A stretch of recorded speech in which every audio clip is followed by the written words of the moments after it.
Back to official Akhtar Rahman sir YouTube channel. दोस्तों, एक नए वीडियो में आपका फिर से बहुत बहुत वेलकम है। शिक्षक अभियोग्यता और बुद्धिमत्ता चाशनी 2025 के लिए दोस्तों हम यहाँ पर कुछ चुनिंदा क्वेश्चन फिर से आपके लिए लेकर आए हैं मराठी भाषिक क्षमता को लेकर। साथ ही साथ दोस्तों आपको बताना चाहेंगे कि सीटेट का जो है ऑफिशियल आंसर की लॉन्च हो चुकी है। आप लोगों ने कल के दिन आपका रिजल्ट वगैरह जो है वो देख लिया है और इसका बाद जो है अगले 10 से 15 दिन में सीटेट का रिजल्ट जो है वो घोषित कर दिया जाएगा। और साथ ही साथ 15 से 20 दिन या 1 महीने के भीतर जो है टीएटी का रिजल्ट भी दोस्तों जो है वो डिक्लेयर कर दिया जाएगा। तो इसके बाद अब सीधे जून महीने में शिक्षक अभियोग्यता और बुद्धिमत्ता चाशनी होनी है, मतलब थर्ड टेट जो है वो दोस्तों होनी है। इसके लिए जो है आपको अभी से जो है अपना प्रिपरेशन करना है, क्योंकि उतना वक्त फिर आपको एग्जाम के लिए नहीं मिल पाएगा दोस्तों। अगर आप अभी से सिलेबस को नहीं देखते, अभी से आप अगर इसके पीछे नहीं लगते दोस्तों, तो आपको आगे जो है इसको कवर करना थोड़ा मुश्किल हो सकता है, क्योंकि इस बार जो है कंपटीशन बहुत ज़्यादा रहने वाला है दोस्तों। क्योंकि उतनी ज़्यादा वैकेंसी अब शिक्षक अभियोग्यता और बुद्धिमत्ता मतलब थर्ड टेट को लेकर नहीं आएंगी दोस्तों। तो आपसे अभी से जो है आपको अपना जो है स्टडी शुरू करना है और 120-130 क्रॉस तो आपको जरूर करना है दोस्तों इस बार। चलिए बढ़ते हैं वीडियो में आगे बढ़ने से पहले अगर आप हमारे चैनल पर नए हो दोस्तों तो प्लीज़ चैनल को सब्सक्राइब कीजिए, साथ ही साथ बेल नोटिफिकेशन को ऑन कीजिए ताकि आपको आने वाले वीडियोस के नोटिफिकेशन जो है वो आसानी से मिल पाए। और अगर आप हमसे जुड़ना चाहते हो तो डिस्क्रिप्शन में जाकर आपको हमारे टेलीग्राम और व्हाट्सएप ग्रुप को ज्वाइन कर लेना है, जहां से आपको तमाम शासन निर्णय परिपत्रक वक्त पर देखने के लिए मिळेंगे। तर हे बघा, प्रश्न क्रमांक 1 या ठिकाणी विचारलेला आहे की व्हिडिओला प्लीज लाईक करा। खालील वाक्प्रचार ओळखा। हे बघा मित्रांनो, केवढी उंच इमारत अशा प्रकारे एक वाक्य या ठिकाणी दिलेलं आहे आणि 4 ऑप्शन दिलेले आहे। विधानार्थी वाक्य, उद्गारार्थी वाक्य, होकारार्थी वाक्य किंवा संकेतार्थी वाक्य। तर हे बघा मित्रांनो, हे जे असणार आहे हे उद्गारार्थी वाक्य या ठिकाणी असणार आहे, म्हणजे ऑप्शन क्रमांक 2 काय असेल आपलं या ठिकाणी बरोबर उत्तर असणार आहे। मित्रांनो, तुमचं जर उर्दू मीडियम असेल, हिंदी मीडियम किंवा इंग्लिश मराठी मीडियम असेल मित्रांनो, तुम्हाला मराठी भाषिक क्षमता 30 मार्कासाठी विचारली जाते आणि मराठी व्याकरण कंपल्सरी आहे, हे तुम्ही लक्षात ठेवा मित्रांनो। तुमचा जर कोणताही मीडियम असेल परंतु तुम्हाला मराठी व्याकरण हे कंपल्सरी असणार आहे शिक्षक अभियोग्यता बुद्धिमत्ता चाचणीमध्ये। पाहूया पुढचा प्रश्न, प्रश्न क्रमांक 2। आता प्रश्न क्रमांक 2 या ठिकाणी विचारलेला आहे की हे तुम्ही पाहू शकतात की नाकाने कांदे सोलणे या म्हणीचा अर्थ स्पष्ट करण्यासाठी योग्य पर्याय शोधा, अशा प्रकारे प्रश्न या ठिकाणी विचारलेला आहे मित्रांनो। आणि नेमके असेच प्रश्न तुम्हाला शिक्षक अभियोग्यता बुद्धिमत्ता चाचणी मराठी भाषिक क्षमतेबाबत विचारले जाणार आहे।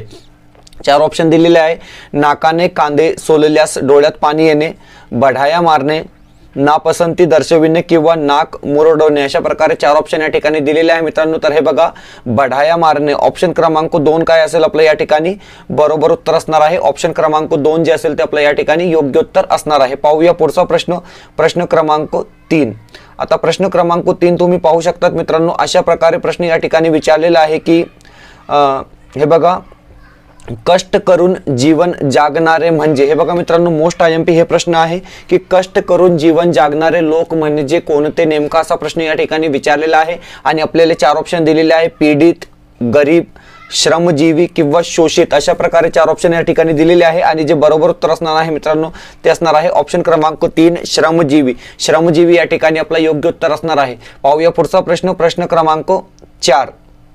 हे बघा, प्रश्न क्रमांक 4 या ठिकाणी विचारलेला आहे की पुढीलपैकी कोणते वाक्य केवल वाक्य आहे ते शोधा, अशा प्रकारे प्रश्न या ठिकाणी विचारलेला आहे मित्रांनो। आणि केवल वाक्य कोणते असा प्रश्न या ठिकाणी विचारलेला आहे। बघा, राजीव पेरू खातो, जर तू अभ्यास करशील तर पास होशील, राजू व संजू उत्तीर्ण झाले किंवा तुला अथवा मला पैसे मिळतील, अशा प्रकारे 4 ऑप्शन या ठिकाणी दिलेले आहे। आणि केवल वाक्य म्हणजे राजीव पेरू खातो, ऑप्शन क्रमांक 1 जे असेल मित्रांनो ते आपला बरोबर उत्तर या ठिकाणी असणार आहे। ऑप्शन क्रमांक 1 जे असेल ते आपला योग्य उत्तर या ठिकाणी राहणार आहे। पाहूया पुढचा प्रश्न, प्रश्न क्रमांक 5।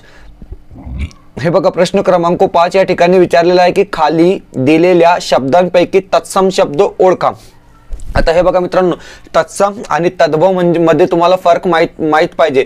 आता तत्सम शब्द म्हणजे ते शब्द जे संस्कृतचे शब्द जशाच्या तसे मराठीमध्ये वापरले जातात, मराठी किंवा हिंदी भाषेमध्ये वापरले जातात, त्याला आपण तत्सम शब्द म्हणतो मित्रांनो। आणि तद्भव शब्द ते संस्कृतचे जे शब्द म्हणजे चेंज करून हिंदी किंवा मराठी भाषेत वापरले जातात त्याला तद्भव शब्द असे म्हणतात। तर हे बघा मित्रांनो, येथे काय विचारलेलं आहे की खाली दिलेल्या शब्दांपैकी तत्सम शब्द ओळखा, अशा प्रकारे प्रश्न या ठिकाणी विचारलेला आहे। 4 ऑप्शन आपल्याला इथे दिलेले आहे, प्रीती, रांगोळी, प्रीत किंवा रीत, अशा प्रकारे 4 ऑप्शन दिलेले आहेत। तर हे बघा मित्रांनो, तत्सम शब्द म्हणजे संस्कृत भाषेतून आलेला शब्द प्रीती या ठिकाणी असणार आहे। ऑप्शन क्रमांक 1 जे असेल ते आपला बरोबर उत्तर या ठिकाणी राहणार आहे। ऑप्शन क्रमांक 1 जे असेल ते आपला या ठिकाणी योग्य उत्तर असणार आहे। पाहूया पुढचा प्रश्न, क्रमांक 6। आता प्रश्न क्रमांक 6 या ठिकाणी विचारलेला आहे की क्रियापद म्हणजे काय, असा प्रश्न या ठिकाणी विचारलेला आहे आणि 4 ऑप्शन आपल्याला इथे दिलेले आहे। वाक्याचा अर्थ पूर्ण करणारा क्रियावाचक शब्द, क्रिया करणारा, क्रिया वस्तूवर घडते किंवा ज्याच्यात कर्म असतो तो, अशा प्रकारे 4 ऑप्शन या ठिकाणी दिलेले आहे। आणि क्रियापद म्हणजे काय प्रश्न अशा प्रकारे विचारलेला आहे। तर हे बघा मित्रांनो, वाक्याचा अर्थ पूर्ण करणारा क्रियावाचक शब्द म्हणजेच क्रियापद होय। ऑप्शन क्रमांक 1 जे असेल, ऑप्शन क्रमांक 1 या ठिकाणी आपला बरोबर उत्तर असणार आहे मित्रांनो। पाहूया पुढचा प्रश्न क्रमांक 7। हे बघा प्रश्न क्रमांक 7 या ठिकाणी विचारलेला आहे की आपला हात जगन्नाथ या म्हणीचा अर्थ काय, असा प्रश्न या ठिकाणी विचारलेला आहे। 4 ऑप्शन आपल्याला या ठिकाणी दिलेले आहे। हे बघा, स्वतःबद्दल खूप अभिमान वाटणे, आपल्या हाताने देवपूजा करणे, आपल्या हाताला यश असणे किंवा स्वतःसाठी मुबलक घेण्याची मोकळीच असणे, अशा प्रकारे 4 ऑप्शन दिलेले आहे। आणि प्रश्न विचारलेला आहे की आपला हात जगन्नाथ या म्हणीचा अर्थ काय। तर हे बघा मित्रांनो, स्वतःसाठी मुबलक घेण्याची मोकळीक असणे म्हणजे ऑप्शन क्रमांक 4 असेल आपला बरोबर उत्तर असणार आहे। ऑप्शन क्रमांक 4 जे असेल आपला योग्य उत्तर राहणार आहे। पाहूया पुढचा प्रश्न क्रमांक 8। आता प्रश्न क्रमांक 8 आपण या ठिकाणी पाहूया। प्रश्न क्रमांक 8 इथे विचारलेला आहे की पथ या शब्दाचा समानार्थी शब्द निवडा। अतिशय सोपा हा प्रश्न या ठिकाणी दिलेला आहे मित्रांनो। हे बघा, पथ म्हणजे काय, रास्ता, वळण, रूळ किंवा पूल, अशा प्रकारे 4 ऑप्शन आपल्याला इथे दिलेले आहे। आणि पथ या शब्दाचा समानार्थी शब्द इथे विचारलेला आहे। तर हे बघा, रास्ता आपला काय असणार आहे या ठिकाणी, रस्ता आपला या ठिकाणी बरोबर उत्तर असणार आहे। ऑप्शन क्रमांक 1 जे असेल ते आपला योग्य उत्तर राहणार आहे मित्रांनो। पाहूया पुढचा प्रश्न क्रमांक 9। आता प्रश्न क्रमांक 9 इथे विचारलेला आहे की लिंगाचे मुख्य प्रकार किती। मोस्ट IMP हे प्रश्न या ठिकाणी विचारलेला आहे मित्रांनो। लिंगाचे मुख्य प्रकार किती, हे बघा, तुमचा उर्दू मीडियम असो, इंग्लिश मीडियम, मराठी मीडियम किंवा हिंदी मीडियम, मित्रांनो मराठी व्याकरण तुम्हाला कंपल्सरी आहे। मराठी भाषिक क्षमतेबाबत 30 प्रश्न आपल्याला विचारले जातात। 200 पैकी 30 प्रश्न मराठी भाषे व्याकरण संबंधात विचारले जातात मित्रांनो। आणि 2 तास 120 मिनिट आपल्याला त्या ठिकाणी दिले जातात मित्रांनो। आणि 200 प्रश्न आपल्याला या ठिकाणी विचारले जातात अभियोग्यता आणि बुद्धिमत्ता या घटकांतर्गत। तर हे बघा, लिंगाचे मुख्य प्रकार किती, 4 ऑप्शन दिलेले आहेत। 2 प्रकार, 3 प्रकार, 4 प्रकार किंवा 5 प्रकार। तर हे बघा मित्रांनो, लिंगाचे एकूण प्रकार किती आहेत, तर 3 प्रकार असणार आहे। ऑप्शन क्रमांक 2 जे असेल आपला बरोबर उत्तर या ठिकाणी राहणार आहे। पुढचा प्रश्न आपण पाहून घेऊया। प्रश्न क्रमांक 10। आता प्रश्न क्रमांक 10 काय विचारलेला आहे की खालीलपैकी मारामारी करणे हा अर्थ कोणत्या वाक्प्रचाराचा आहे। मारामारी करणे हा अर्थ कोणत्या वाक्प्रचाराचा आहे, अशा प्रकारे प्रश्न या ठिकाणी विचारलेला आहे। 4 ऑप्शन दिलेले आहेत। 2चे 4 हात होणे, हात पसरणे, हाती हात घेणे किंवा 2 हात करणे। तर हे बघा मित्रांनो, मारामारी करणे म्हणजे काय, तर 2 हात करणे। ऑप्शन क्रमांक 4 जे असेल, ऑप्शन क्रमांक 4 जे असेल ते आपला काय असणार आहे या ठिकाणी बरोबर उत्तर असणार आहे मित्रांनो। व्हिडिओ आवडत असेल तर प्लीज व्हिडिओला लाईक करा। आपण जर आमच्या चॅनलवर नवीन असाल तर प्लीज चॅनलला सबस्क्राईब करा मित्रांनो। डिस्क्रिप्शन मध्ये आमच्या टेलिग्राम आणि व्हॉट्सअप ग्रुपची लिंक सुद्धा दिलेली आहे। तेथे जाऊन आपण आमच्या टेलिग्राम आणि व्हॉट्सअप ग्रुपला सुद्धा जॉईन करू शकतात मित्रांनो। शिक्षक अभियोग्यता व बुद्धिमत्ता चाचणी म्हणजे टेट 2025 साठी आमच्या YouTube चॅनल मध्ये एक प्लेलिस्ट सुद्धा तयार केलेली आहे मित्रांनो। तेथे जाऊन तुम्ही प्रिव्हियस इयरचे सगळे क्वेश्चन जे आहेत ते आमच्या चॅनलच्या माध्यमातून फ्री मध्ये पाहू शकतात मित्रांनो। प्लेलिस्ट तुम्ही बघून घ्या। तर प्लीज व्हिडिओला लाईक करा। पाहूया पुढचा प्रश्न क्रमांक 11। हे बघा मित्रांनो, क्वेश्चन नंबर 11 या ठिकाणी दिलेला आहे की तन्मय शब्दातील संधी सोडून योग्य पट शब्द ओळखा, अशा प्रकारे या ठिकाणी प्रश्न विचारलेला आहे। ओके, 4 ऑप्शन दिलेले आहे आणि बरोबर उत्तर जे असणार आहे मित्रांनो ते असणार आहे ऑप्शन क्रमांक 3। ऑप्शन क्रमांक 3 काय असणार आहे आपला या ठिकाणी योग्य उत्तर राहणार आहे ऑप्शन क्रमांक 3। पाहूया पुढचा प्रश्न क्रमांक 12। आता हे बघा, प्रश्न क्रमांक 12 या ठिकाणी विचारलेला आहे की हे बघा, प्रश्न कसा आहे की खाली दिलेल्या शब्दांपैकी तत्सम म्हणजे संस्कृत मधून आलेला शब्द ओळखा। तुम्हाला सांगितलं की तत्सम शब्द म्हणजे संस्कृत मधून जसेच्या तसे आलेले शब्द आणि तद्भव म्हणजे संस्कृत मधून बदलून वापरले जातात ते शब्द तद्भव शब्द। तर प्रश्न आहे की खाली दिलेल्या शब्दांपैकी तत्सम म्हणजेच संस्कृत मधून आलेला शब्द ओळखा। 4 ऑप्शन दिलेले आहे, कान, भूगोल, दस्तावेज, आणि स्टेशन अशा प्रकारे 4 ऑप्शन दिलेले आहे। आणि तत्सम शब्द कोणता असणार आहे मित्रांनो, म्हणजे संस्कृत मधून आलेला शब्द, तर भूगोल। भूगोल काय असणार आहे आपला या ठिकाणी, योग्य उत्तर असणार आहे भूगोल जे असणार आहे आपला बरोबर उत्तर या ठिकाणी राहणार आहे। पाहूया पुढचा प्रश्न, प्रश्न क्रमांक 13। प्रश्न क्रमांक 13 येथे दिलेला आहे की अधोमुख या शब्दाच्या विरुद्धार्थी शब्द ओळखा। हे बघा मित्रांनो, विलोम शब्द ऑपोजिट वर्ड म्हणजेच विरुद्धार्थी शब्द। अधोमुख या शब्दाच्या विरुद्धार्थी शब्द कोणता असा प्रश्न या ठिकाणी विचारलेला आहे, सन्मुख, उन्मुख, विमुख किंवा दुर्मुख। तर हे बघा मित्रांनो, ऑप्शन क्रमांक 2, ऑप्शन क्रमांक 2 जे असेल ते आपला काय असणार आहे, उन्मुख या ठिकाणी आपला बरोबर उत्तर असणार आहे, म्हणजेच विरुद्धार्थी शब्द या ठिकाणी राहणार आहे। पाहूया पुढचा प्रश्न, प्रश्न क्रमांक 14। प्रश्न क्रमांक 14 येथे दिलेला आहे की छाया, कृपा व हत्तीची झूल अशा अर्थछटा विशद करणारा शब्द कोणता, म्हणजेच पर्यायवाची शब्द या ठिकाणी विचारलेला आहे मित्रांनो। छाया, कृपा व हत्तीची झूल अशा अर्थछटा विशद करणारा शब्द कोणता असा प्रश्न या ठिकाणी विचारलेला आहे। आणि आपल्याला 4 ऑप्शन दिलेले आहे, पायस, पाखर, पारंबी किंवा पान अशा प्रकारे 4 ऑप्शन दिलेले आहे। तर हे बघा या ठिकाणी जे बरोबर उत्तर असणार आहे मित्रांनो ते असणार आहे पाखर। पाखर काय असणार आहे आपला या ठिकाणी योग्य उत्तर राहणार आहे। ऑप्शन क्रमांक 2 जे असेल ते आपला बरोबर उत्तर या ठिकाणी असणार आहे। पाहूया पुढचा प्रश्न, प्रश्न क्रमांक 15। मोस्ट IMP हा प्रश्न या ठिकाणी दिलेला आहे मित्रांनो। हा प्रश्न तुम्हाला परीक्षेत विचारला जाऊ शकतो, कारण की खूप फेमस हा प्रश्न या ठिकाणी विचारलेला आहे की आधुनिक मराठी कवितेचे जनक या बिरुदावलीने कोणास गौरविले जाते असा प्रश्न या ठिकाणी विचारलेला आहे।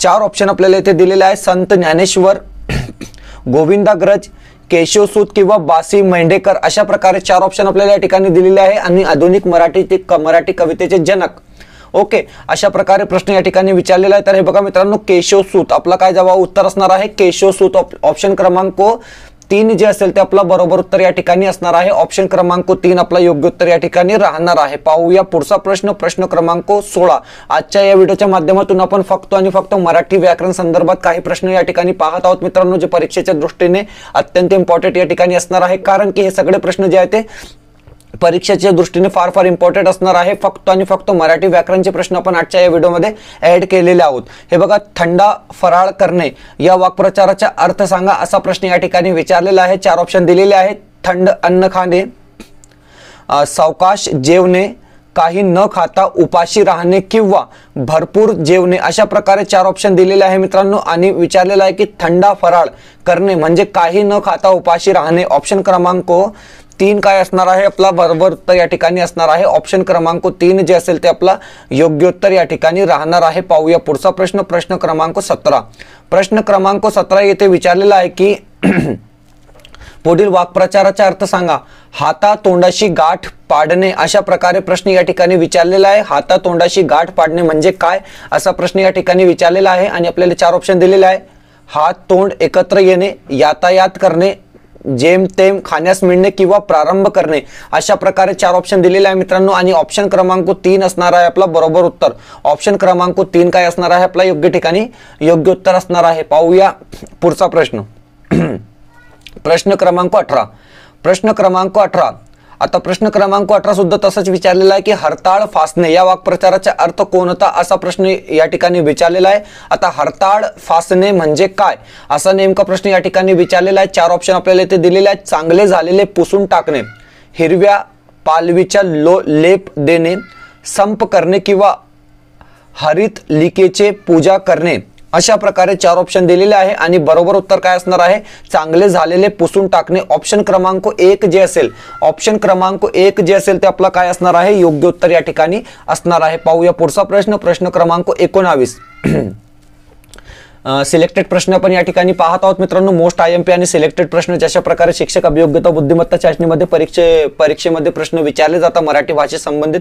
लिहित आहे या क्रियापदाचा कोणता प्रकार सांगता येईल, ओके, लिहित आहे हा क्रियापदाचा कोणता प्रकार सांगता येईल असा प्रश्न या ठिकाणी दिलेला आहे। सकर्मक क्रियापद, क्रियावाचक, संयुक्त क्रियापद किंवा वर्तमान काळी क्रियापद। तर हे बघा मित्रांनो या ठिकाणी जे बरोबर उत्तर दिलेले आहे ते असणार आहे संयुक्त क्रियापद। संयुक्त क्रियापद काय असणार आहे आपला या ठिकाणी योग्य उत्तर राहणार आहे संयुक्त क्रियापद। पाहूया पुढचा प्रश्न, प्रश्न क्रमांक 20। प्रश्न क्रमांक 20. आता हे बघा, प्रश्न क्रमांक 20 या ठिकाणी दिलेला आहे की जाणून बुजून हे कोणत्या प्रकाराचे क्रिया विशेषण आहे, असा प्रश्न या ठिकाणी विचारलेला आहे. 4 ऑप्शन दिलेले आहे. रीतिवाचक, परिमाणवाचक, अवधारणवाचक किंवा साधित क्रिया विशेषण, अशा प्रकारे 4 ऑप्शन आपल्याला या ठिकाणी दिलेले आहे. आणि जाणून बुजून हे कोणत्या प्रकारचे क्रिया विशेषण आहे, तर हे बघा रीतिवाचक आपला काय असणार आहे, या ठिकाणी योग्य उत्तर असणार आहे. रीतिवाचक जे असणार आहे आपलं या ठिकाणी बरोबर उत्तर असणार आहे मित्रांनो. तर अशा प्रकारे आपण मोस्ट IMP आणि सिलेक्टेड मराठी भाषिक क्षमता म्हणजेच मराठी व्याकरणचे काही इम्पॉर्टंट प्रश्न आपण पाहिले आहोत मित्रांनो. जूनमध्ये ही परीक्षा होणार आहे. परीक्षा परिषदेच्या तर्फे असं म्हणण्यात आलेलं आहे मित्रांनो की जूनमध्ये ही परीक्षा होणार आहे. तर आतापासून तुम्ही शिक्षक अभियोग्यता बुद्धिमत्ता चाचणीच्या तयारीला लागा मित्रांनो, कारण की 120 आणि 130 मार्क्स तुम्हाला मिळाले नाही तर तुमचं सिलेक्शन होऊ शकत नाही. कारण ही एक म्हणजे स्पर्धा परीक्षा सारखी झालेली आहे मित्रांनो, कारण की कॉम्पिटिटिव्ह खूप आहे या परीक्षेमध्ये. तर व्हिडिओ आवडत असेल तर प्लीज व्हिडिओला लाईक करा. आपण जर आमच्या चॅनलवर नवीन असाल तर प्लीज चॅनलला सबस्क्राईब करा. भेटूया मित्रांनो पुढच्या व्हिडिओमध्ये काही नवीन प्रश्नांसोबत.